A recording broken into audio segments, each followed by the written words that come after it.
একটা ছেলে আমাকে দেখেন এই জেনারেশনের একটা ছেলে যে এইভাবে আল্লাহর জন্য জীবন দেওয়ার জন্য প্রস্তুত আছে।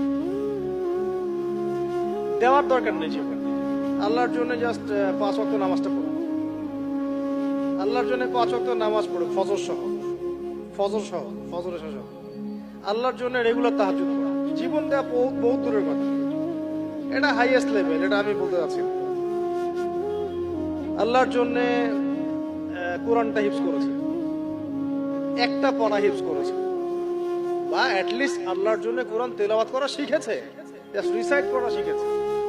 আল্লাহর জন্য মানে কোনো মাদ্রাসায় বা কোনো উস্তাদের কাছে বা কোনো কোর্সে 6 মাস 1 বছর 2 বছর পড়াশোনা করেছে। আল্লাহর জন্য একটু দাওয়াতি কাজ করেছে, আল্লাহর জন্য একটা বই লিখেছে, আল্লাহর জন্য দিন প্রতিষ্ঠার কিছু চেষ্টা করেছে, মানে আল্লাহর জন্য কিছু করেছে।